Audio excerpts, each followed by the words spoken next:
What do we have here? Look at this detailing, man. That's a 2 different color G10, like an inlay piece glued in to the G10. Same thing on the other side. We got this kind of interesting pocket clip with a little bill there. Kind of a short pocket clip given how big the knife is. It's actually pretty good size. We got some VG10, baby. Now VG10 is kind of an old school steel, not really a super steel anymore. But I mean, this thing was like 25 bucks. It's a, what do you call it? A super budget. Anything 25 bucks or less that's decent is a super budget. And this one is, now I had never heard of this brand before, if it is a brand. Some of these are just, they seem like just made up things. It's just one of those Amazon generic knife brands. SD, well, they have SD twice, SD and a little symbol, then SDOKedc. Okay, I don't know, but what interested me, one thing that interested me about it was, it looks like they have kind of their own stuff, like their hardware is a little bit different. Look at their weird single-sided thumb stud. Their pocket clip is not the same as all the other guys. Kind of a neat backspacer. Now, I like this thing. It has really good action, really smooth. It has that nice, solid feel of a heavy blade when you flip it out. I think the blade's probably 3.6, 3.7, something like that. Nice, solid, nice, thick blade. The downside of it is that's some thick-ass G10 and some thick-ass liners with only a little bit of milling holes in them, and it's fucking heavy. This bitch is heavy. Let's see. Do we have this in ounces? It is in ounces. All right, look at that. 6.24 ounces for, not a 4-inch blade even. Let's see. This guy, this Vosteed Gator here is probably lower weight and it's bigger.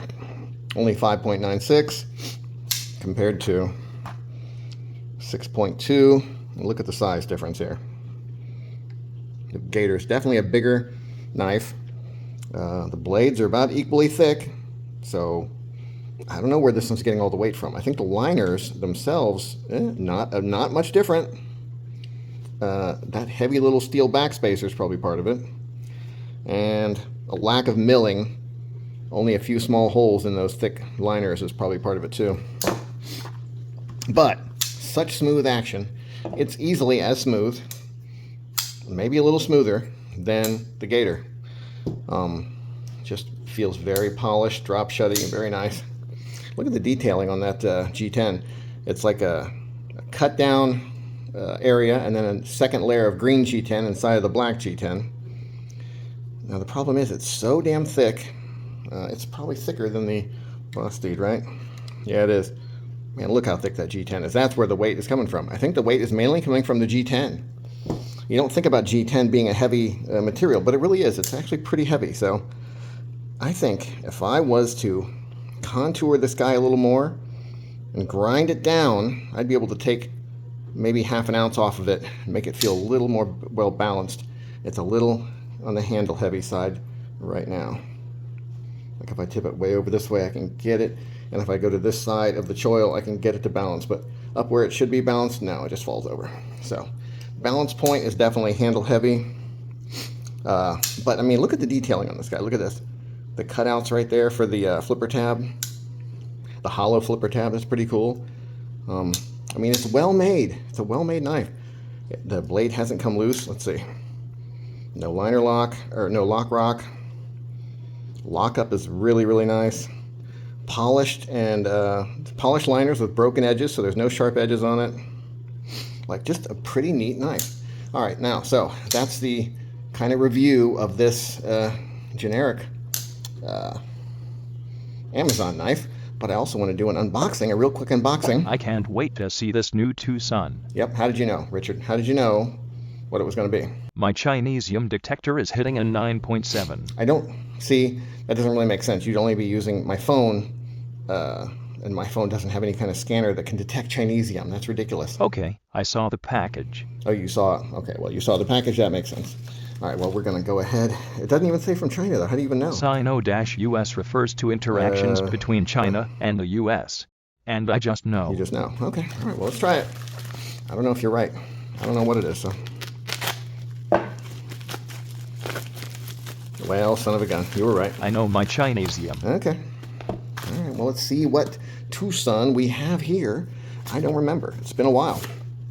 This was ordered the regular way, where you have to wait about a month, 3 to 4 weeks for the... Ooh, that's right, man. I've been wanting that one. That's a little bigger than I thought it was going to be. I thought it was going to be kind of more of an EDC size. This is... Boy, it's almost... No, not quite. But it's a good size, though. Here's a 3.5-inch Miguron.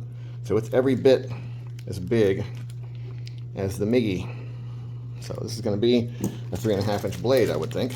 Let's use the crazy SDOK. Can you pronounce that? SDOK? SDOK EDC. SDOKedc. We'll use this guy to open it. I don't want to scratch it. It's got a nice yellow heat anodizing going on there. That's kind of neat. I bet it's all super oily because it's double bagged up straight from China, from the Hard Rock Candy Mountain. Oh yeah, wow, look at that. Juicy. Wow, she is super oily, man. That is insane. I'm gonna go grab a paper towel real quick because I'm afraid I'm gonna drop it. It's so damn slippery. Ooh, look at that pivot. That's neat. That's a different kind of pivot than normal for Twosun. Wow. All right, let's get her dried off and then check out this blade. Ooh, look at that backspacer. Damn, that is fucking cool. That is a cool ass backspacer now. I'm not used to this yellow anodizing. I'm not sure if that's... Trying to remember, is that higher heat than the blue? I feel like maybe it's higher heat than the blue, but I'm not sure. It might be lower heat. I guess we'll find out when it starts. If the anode scratches off real easy, we'll know it's a lower heat. I don't know if everyone knows this or not. I don't know if it's common knowledge, but the color chart will kind of show you how tough your anodizing will be. So the blue anodizing that a lot of times you see in heat anodizing is pretty tough. That's a pretty thick layer. This kind of a bronzy color of anodizing is a pretty weak layer. So I'm afraid that this is maybe close to that, but I don't know. This stuff scratches super easy. This sort of low voltage or low heat bronze, it scratches super easy. All right, I'm gonna open the blade off camera to ungrease the blade a little bit. And then we'll open it on camera and show the almost kind of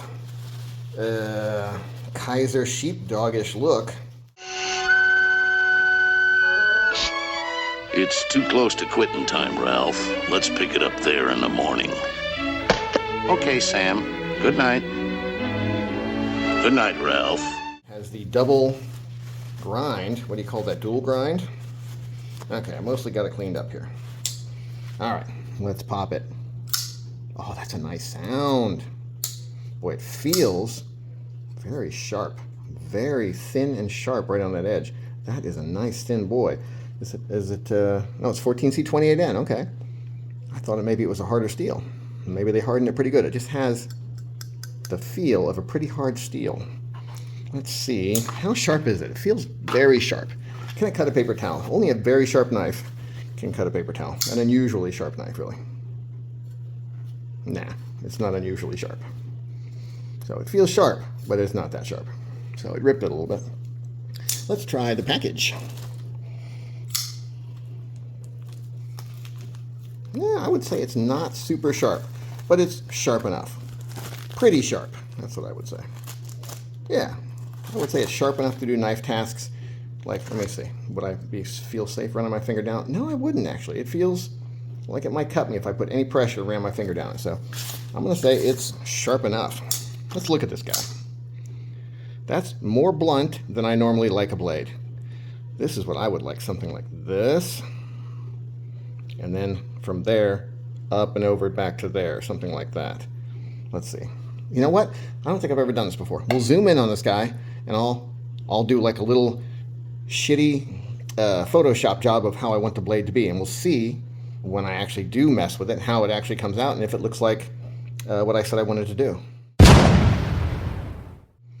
I don't know. What do you think? That would look awesome. Well, that's a little brown nosy, buddy, but I mean... Okay, I hate it. Well, you know, the other model of this had these lines milled into this frame, and they look so good, man. They look really, really good. unfortunately, they didn't have any more of those when I ordered this, so I had to get the plain. But the anodizing looks really, really nice. Definitely different than a lot of heat anodizing I've seen. So hopefully it holds up and doesn't scratch up too easy. Boy, I can't get over that backspacer. It's really nice. Boy, the ergos are really, really good. You can't hardly feel that pocket clip, which looks really awesome. I'm going to try that guy out. We'll see how it feels in the pocket. It looks like it's going to be good. Yeah. Oh, that's nice. That's good retention. Slides in easy and retains really good. Great feel to this guy. How's the lockup? Pretty good. About a 30%, 25, 30. Super drop shutty. Like, get your thumb the fuck out of the way. It looks like it's going to stop there. Okay, even if it hits your thumbnail, that's not too bad. Yeah, I would say it's pretty safe. Pretty safe drop. No, let's see. Okay, yeah. So you can make it double clutch a little bit right there.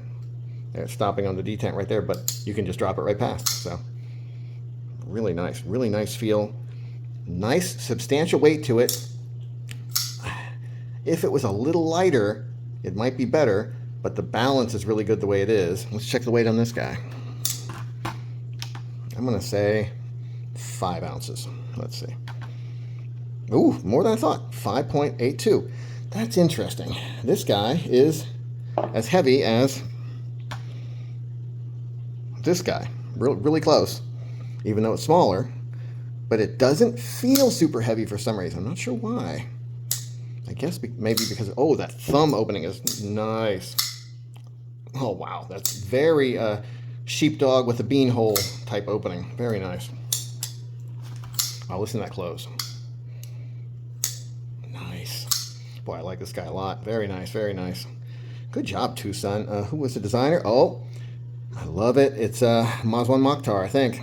Man, he does good stuff. Really, really like it. Wow. Very impressed, very impressed. Ooh, that's interesting. Look at that. Look how close the blade is to touching that backspacer, so much that they had to put a groove in the backspacer to keep the blade from hitting it. But, I mean, yeah, it works. They could have really just risen the blade up a little bit and put the stop a little bit further back, and it would have been safer to maybe make it about there. But they didn't.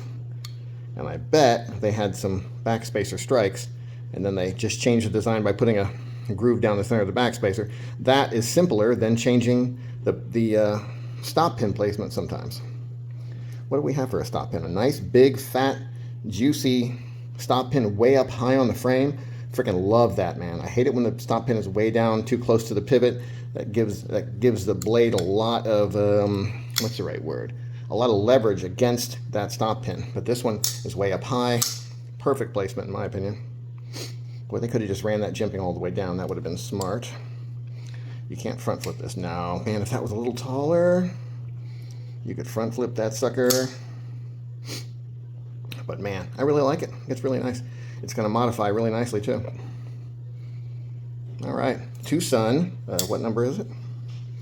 TS 450. Love it. Man, instant classic to me. Have a nice day.